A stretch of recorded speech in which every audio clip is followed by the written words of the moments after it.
What if you've been sabotaging your entire day before you even get out of bed? Sounds dramatic, right? But think about it.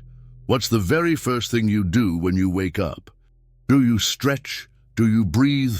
Do you give yourself a moment of clarity? Or be honest, do you reach for your phone? If you're like most people, you're not waking up. You're diving headfirst into a digital storm, notifications, emails, messages, headlines, designed to steal your attention and hijack your mind before your feet even touch the ground. Now imagine this instead. You wake up slowly. Your mind isn't racing. Your heart isn't anxious. No noise, no chaos, just stillness. You breathe and you know you're in control. You don't react, you respond. And from that moment forward, your day is yours. That kind of control, that kind of peace, it's not some fantasy, it's ancient. It's powerful, it's Stoicism. In this video, you're going to discover 10 Stoic morning rituals that can reshape your entire life, starting the moment you wake up. Simple habits, deep wisdom, a total shift in the way you approach your day and yourself. The Stoics believed that the first moments of your day were sacred, not because of what's happening outside you, but because of what's happening within. Marcus Aurelius, one of the most powerful men in history, began each morning by reminding himself, you have power over your mind, not outside events. Realize this, and you will find strength. Epictetus taught that while we don't control circumstances, we do control how we meet them. And Seneca reminded us that discipline, peace, and clarity are not accidents, they're habits. And every one of those habits begins in the morning. This video isn't about waking up earlier or doing more. It's about waking up better. It's about practicing 10 Stoic lessons that sharpen your focus, protect your peace, and give you back your mind before the world takes it. If your mornings feel rushed, reactive, or anxious, this is your reset. Let's begin. Lesson 1. Start with silence, not screens. Most people wake up and immediately lose control of their day. Not because they want to, but because they've trained themselves to start with reaction, not reflection. The moment the alarm rings, their hand goes straight to the phone. Notifications, messages, headlines, distractions. And just like that, their mind is no longer theirs. But the Stoics would see this differently. They would ask, why would you allow the world to speak before you've listened to yourself? Marcus Aurelius, emperor of Rome, didn't wake up and check what the Senate had done. He didn't ask for reports from the front lines of battle. He wrote to himself. He wrote about virtue, about staying calm in the face of chaos, about how easily the mind can be pulled into things that don't matter. That's the real morning routine, not a checklist, but a mindset. Because silence isn't the absence of sound, it's the presence of self. And your first minutes each morning, they matter more than you think. They're the foundation of everything. Your brain upon waking is open, malleable, like fresh clay. And if the first thing you pour into it is noise, urgency, stress, that's what shapes your thoughts for the rest of the day. But if you start with silence, something different happens. You create space. You take ownership. You become the author of your mood, not the victim of circumstance. The Stoics called this prohairesis, your rational faculty, your ability to choose your response. And silence strengthens it. In silence, you remember, you don't control what the world throws at you, but you absolutely control how you begin. So what does this look like in practice? It's simple. When you wake up, don't grab your phone. Don't turn on the TV. Don't immediately dive into someone else's agenda. Instead, sit, breathe, listen. Notice your body. Notice your mind. Let your thoughts come without chasing them. Ask yourself, what kind of person do I want to be today? Not what do I need to do, but who do I choose to be? Calm, present, courageous, honest. Let that intention anchor you. This might take 5 minutes or 10, that's all. But those minutes, they protect your clarity. They give you a center. Because here's the truth. If you don't set the tone for your day, someone else will. And their tone might not serve your peace. Silence in the morning isn't weakness. It's strength. It's the warrior sharpening his blade before battle. It's the sailor checking the wind before leaving port. It's the philosopher choosing his principles before facing the crowd. It's you deciding that your mind is worth guarding. And yes, you'll be tempted to skip it. You'll think it's not urgent. You'll think 5 minutes won't make a difference. But they do. Because those 5 minutes are your first act of self-respect. They're your reminder that not everything needs to be urgent, loud, or public. Sometimes power looks like stillness. Seneca wrote, "He who is everywhere is nowhere." And the same is true for your attention. When your mind is scattered the moment you wake up, you lose your power to direct it later. But if you start with silence, you begin with control. And that control, that's how you meet the world.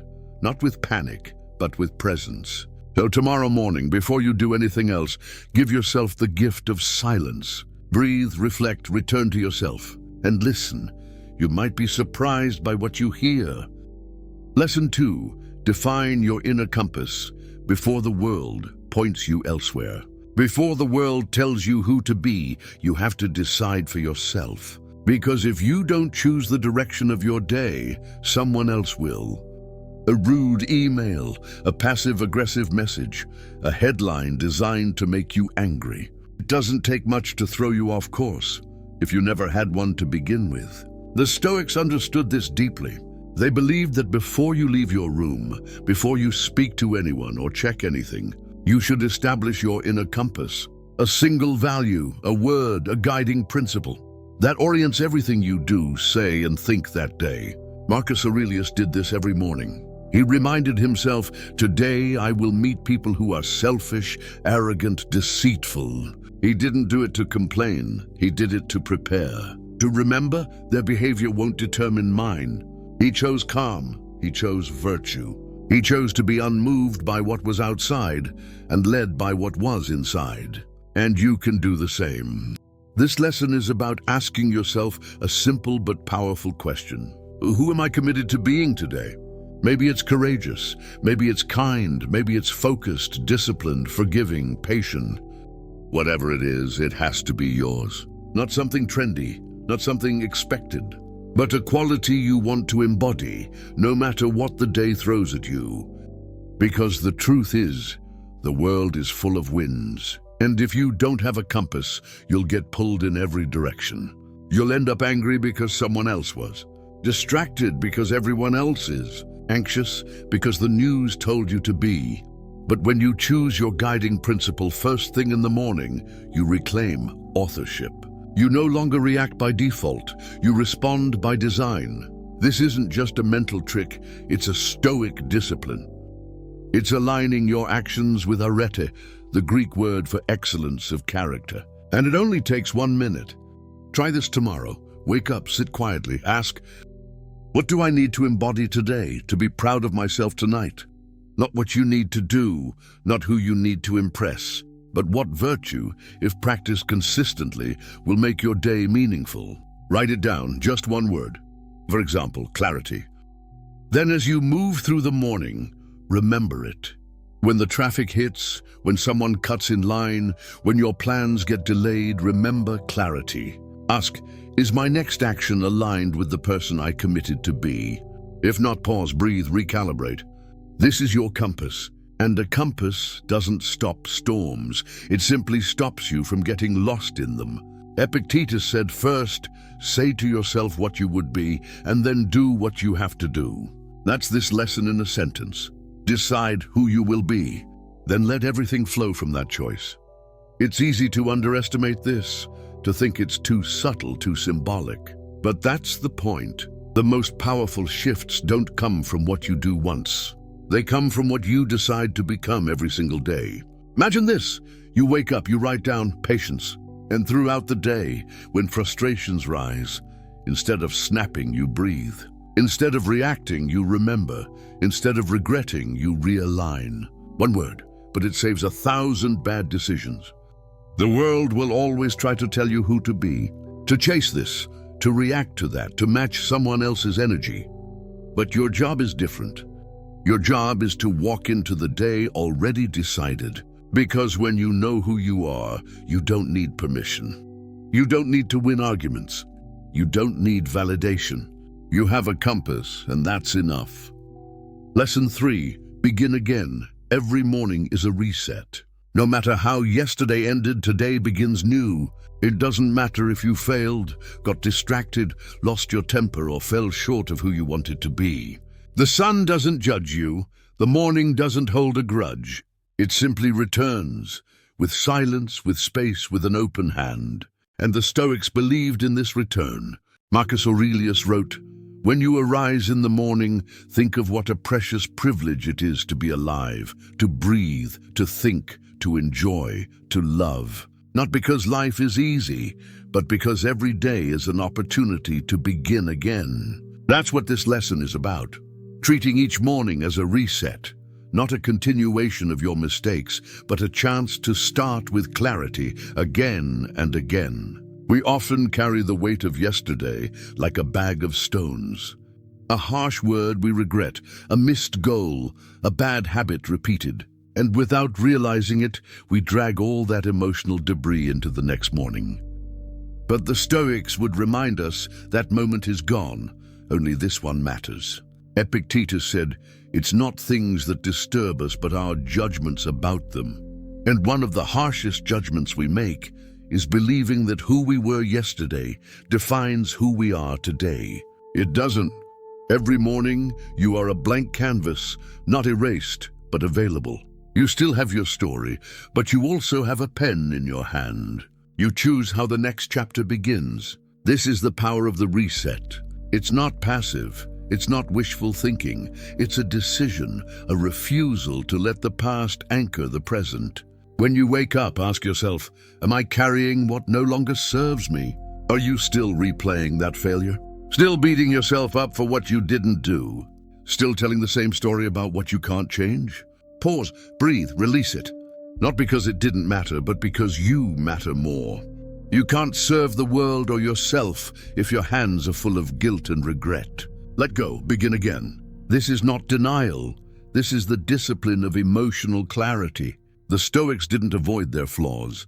They faced them daily, but without shame. Seneca wrote, "Each day is a little life, and each night a tiny death." What you didn't conquer yesterday, you can meet again today, wiser, calmer, cleaner. Think of the morning as a doorway. On one side, everything that already happened. On the other, everything that still can. When you step through that door, don't drag your baggage through it. Instead, step in light. Say to yourself, today I begin again. Even if it's the same task, even if it's the same job, the same house, the same challenges. It's a new you meeting them, a little stronger, a little clearer, a little more awake. And if you fail again, good, because tomorrow you begin again. That's not weakness, that's resilience, that's the Stoic path. So tomorrow morning, before you rush into routine, stop. Give yourself permission to reset. Look in the mirror and say, I am not my past. I am not my mistakes. I am not yesterday's limits. I begin again. And then begin. Lesson 4, control your breath, control your mind. Before your first thought, before your first word, there is your breath. And yet, most of us wake up and forget it. We rush past it, skip over it, drown it in noise. But the Stoics knew what you do with your breath is what you do with your mind. Because your breath is always with you, and in it lies your first opportunity each day to reclaim your power. Marcus Aurelius once wrote, "You have power over your mind, not outside events." But how do you begin to control the mind? Where do you even start? Start with the breath. It's not just air, it's a signal. It tells your body if you are in danger or safe, if you are grounded or scattered, if you are reactive or in command. And the way you breathe in the morning sets the tone for everything that follows. Think about it. You wake up, your mind is foggy, your heart is already racing. You check your phone, you feel behind. You're not in control, you're in survival mode.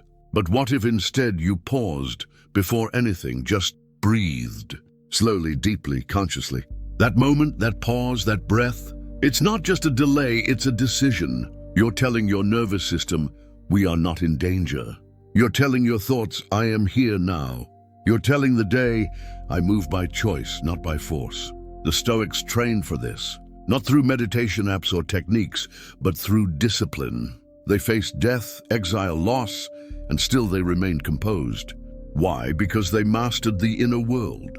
And the first doorway to the inner world is the breath. Epictetus said, "No man is free who is not master of himself." And breath is the leash of the wild mind. So here's what you do. Tomorrow morning after waking, before touching your phone, before checking the time, sit up straight, place a hand on your chest, another on your stomach, and breathe in through the nose, 4 seconds. Hold 4 seconds, out through the mouth, 6 seconds. Repeat 5 times. That's it. No mantras, no goals, just breath. Notice what changes. Your thoughts slow down, your anxiety weakens, your sense of presence sharpens, and most importantly, you remember you are in control. Because the body listens to breath, and the mind listens to the body. You can't think clearly if your breath is frantic. You can't choose calmly if your breath is shallow. You can't be present if your breath is chasing the future.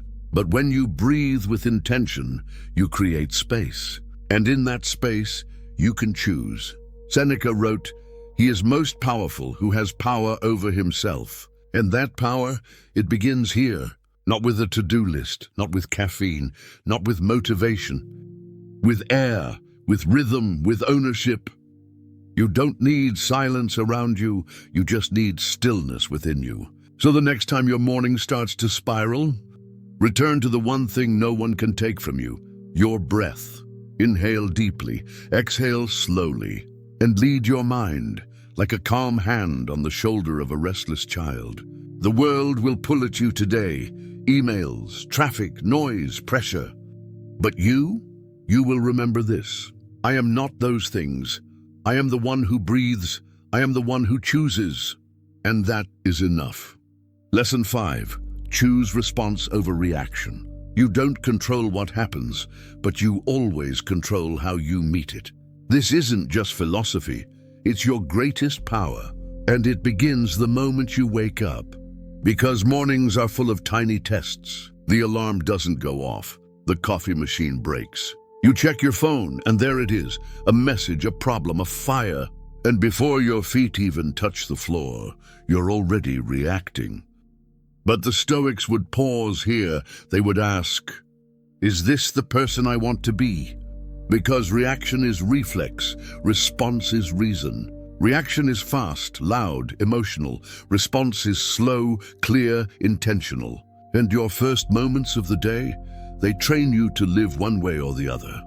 Epictetus said, "It's not what happens to you, but how you react to it that matters." That means the outside world can storm, but your mind doesn't have to. And that's a skill, one you can practice. One you must practice, especially in the morning. Think of your mind like a still lake. Every stimulus is a stone. If you react to each one instantly, you're living in constant ripples, chaotic, blurry, overwhelmed. But if you let the stone drop and wait, the water clears, you see again. So how do you train this? First, awareness. Before reacting to anything, pause. Feel what's happening in your body. Is your jaw tightening? Your breath speeding up? Don't push it away, observe it. This is what the Stoics meant by knowing yourself. They didn't suppress emotions, they examined them. They asked, is this in my control? Is this worth my energy? What would the wiser version of me do next? And you can ask the same. When the kids are yelling, when traffic is brutal, when someone says something that pushes every button, you breathe, you pause, you choose, because the world expects you to react. It profits when you lose control. But when you respond, you become unshakable. Marcus Aurelius wrote, "You have power over your mind, not outside events. Realize this, and you will find strength." That strength begins in small choices, like not arguing back, not rushing out the door in a panic, not letting the mood of others decide your own. Imagine starting your day like that. Not flinching, not triggered, but rooted. It doesn't mean you don't feel. It means you don't obey every feeling. The Stoics practice this daily. They visualize difficult scenarios, not to fear them, but to prepare. They rehearsed insult, delay, loss, not out of pessimism, but out of discipline. So when real life struck, they didn't shatter. And that's what you're doing every morning. You're training. With each moment of restraint, you become stronger. With each deliberate breath, you become freer. Reaction is slavery, response is sovereignty. And it doesn't take hours, it takes a second. A breath, a question. Try this. When something frustrating happens in the morning, pause. Ask, what am I about to do? And is it worthy of the person I'm trying to become? If the answer is no, then don't do it. That's not weakness, that's wisdom. Anyone can react. Few have the strength to respond. You do. So tomorrow morning, when life throws the first stone, don't throw one back. Be the still water, be the clarity, be the one who chooses. Because that's what mastery looks like. And that's what Stoicism trains you to be. If this is resonating with you, if something inside you is nodding along, thinking, yes, this is what I've been needing, then don't let it stop here. Take a moment to like this video so we know it's reaching the right people. And if you want to keep walking this path with more Stoic lessons, more clarity, more inner strength, subscribe. This is just the beginning. All right, ready for the next lesson? Lesson 6. Do one hard thing early. Your comfort zone isn't where growth begins. It's where your potential goes to sleep. And the Stoics knew this better than anyone. They didn't train for peace by avoiding pain. They trained for life by leaning into it on purpose. One of their core principles was voluntary discomfort. Doing something difficult not because you have to, but because you choose to. Because it sharpens your mind, it strengthens your will. It reminds you that you are more than your cravings, your fears, your excuses. And the best time to practice that? First thing in the morning. The moment you wake up, you face a choice. Slide into ease or step into strength. Most people choose ease, they hit snooze, they scroll, they put off what matters. And without realizing it, they start the day by negotiating with weakness. But the Stoics would challenge that. Marcus Aurelius reminded himself, at dawn, when you have trouble getting out of bed, tell yourself, I'm rising to do the work of a human being. Not the work of comfort, not the work of pleasure, but the work of becoming. So here's the challenge. Do one hard thing early, just one. It doesn't have to be grand. It just has to stretch you. Something that says, I am in charge of me. Maybe it's getting out of bed without delay. Maybe it's taking a cold shower. Maybe it's going for a walk before the world wakes up. Maybe it's writing one paragraph of the thing you've been putting off for months. Whatever it is, make it count. Make it something that reminds you. Comfort is a tool, not a master. And you don't need to feel like it to act on it. Because that's the real lesson. Discipline doesn't wait for motivation. You act first, the clarity comes later. Seneca wrote, we should discipline ourselves in small things, and from there progress to greater. This morning discipline, it's a seed, it's a signal to your mind. We do hard things, not because we like them, but because we are strong enough to face them. And the ripple effect is real. You start with one difficult task, suddenly your next choices get easier. You've built momentum. You've anchored your identity. I am the kind of person who doesn't run from challenge. Even more, when life throws something hard at you later, you're not shocked. Because you already chose hardship earlier, and that makes all the difference. This is the Stoic secret. Don't wait for adversity to train your mind. Train it now, so when the storm comes, it finds you ready. Imagine the version of you who does something difficult every morning. To suffer, but to strengthen. Not to punish, but to prepare. That version of you walks differently, speaks differently, lives differently. Because every day, before the world could test you, you tested yourself. And you passed. Lesson 7. Protect the first hour. How you spend the first hour of your day is often how you spend the rest of it. It's the foundation, the atmosphere, the tone, and yet most people give it away. They hand it to emails, to updates, to other people's urgency, and they wonder why their days feel scattered. But the Stoics teach us something radical. Your time is not neutral. It either nourishes your purpose or it steals from it. That's why this lesson is simple but essential. Protect your first hour ruthlessly. Marcus Aurelius, despite ruling an empire, carved out time every morning to journal. He wrote about gratitude, mortality, duty, and discipline before he made a single decision for Rome. If he found time for inner alignment, what excuse do we have? Your first hour is your chance to reconnect with yourself, with your principles, with your direction. It's not selfish, it's necessary, because the world won't ask permission to pull you off course. It'll just do it unless you anchor first. So what does protecting the first hour look like? It doesn't mean you need a perfect routine. It just means you start on purpose. No reacting, no absorbing, just choosing. Maybe you spend 10 minutes breathing, 15 writing, another 20 in motion, walking, stretching, sweating, or simply sitting in silence asking, what matters most today? The structure is up to you. The rule is simple: no noise, no distraction, no giving yourself away too early.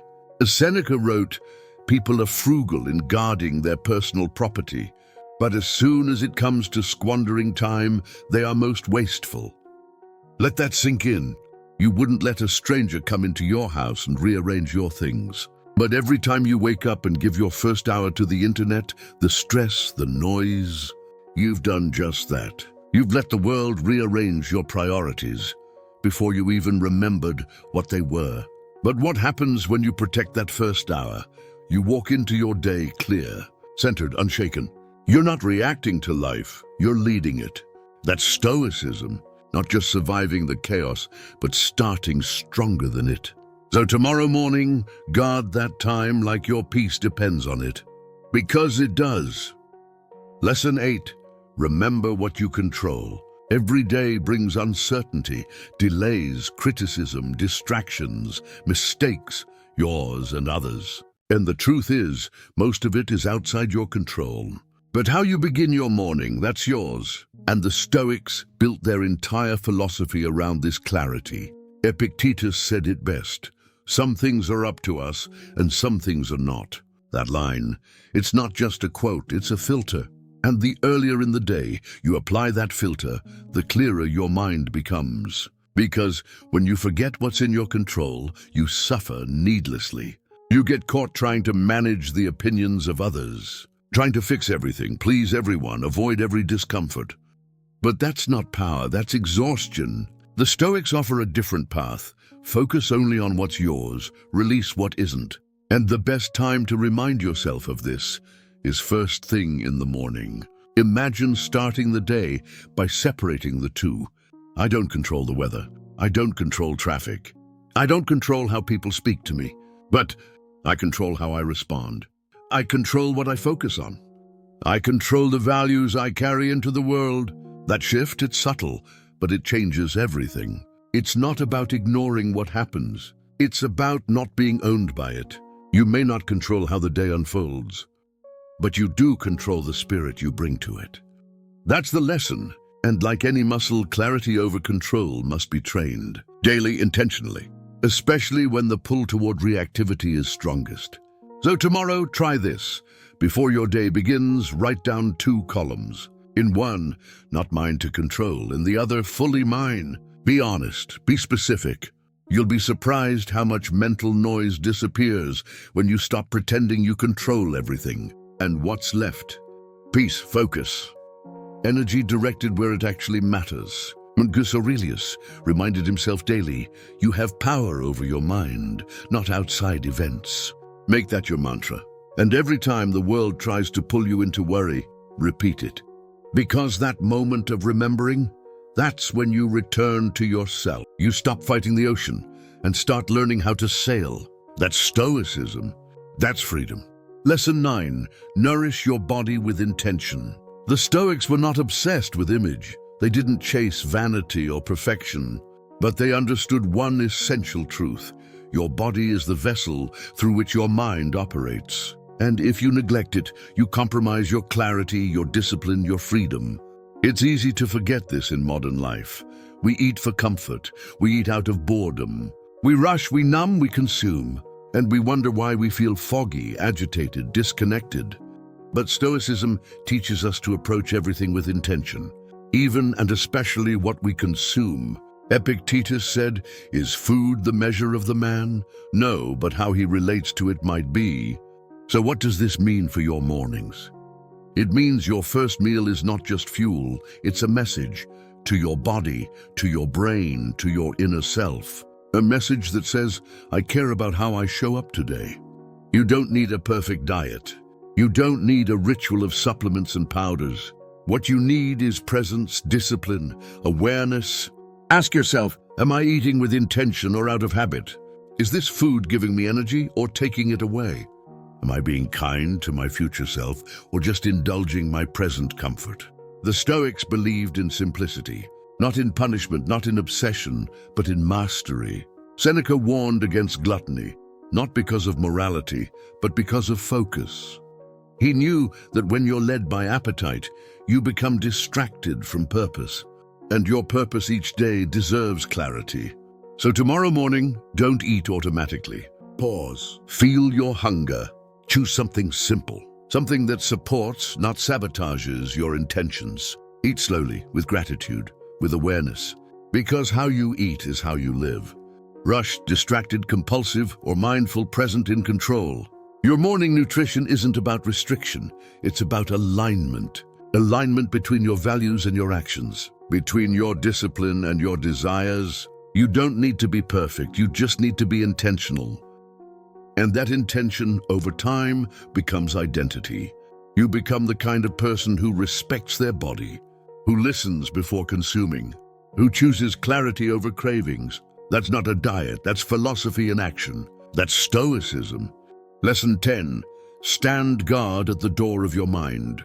Every morning your mind wakes up open, unguarded, vulnerable, absorbing. And before you even realize it, you've let something in. A comment, a headline, a worry, a memory, a voice that doesn't belong.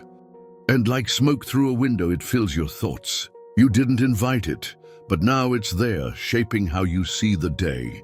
The Stoics had a word for this awareness, prohairesis, the ability to choose what enters the mind and what stays out. It's not just self-control, it's self-protection. Because everything you allow into your mind takes up space, and not everything deserves to live there. Marcus Aurelius warned himself constantly, your mind will be like the color of your thoughts. So color it with those of a disciplined man. That means this, you are responsible for the quality of what enters your consciousness, and no time is more critical than the morning. That's when the gate is most open. That's when influence is strongest. That's when your mental momentum is set. So the lesson is simple. Stand guard at the door of your mind.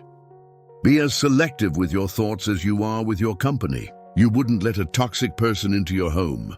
Why let a toxic idea into your head? What you allow in becomes what you act from. And this isn't about denial, it's about discernment. You can't control everything the world throws at you, but you can decide what you hold on to. Think of your morning like setting a table. If you place anger, fear, and distraction there, don't be surprised when that's what you keep feeding on. But if you start with calm, with clarity, with purpose, everything changes. So tomorrow morning, ask yourself, what voices am I letting in?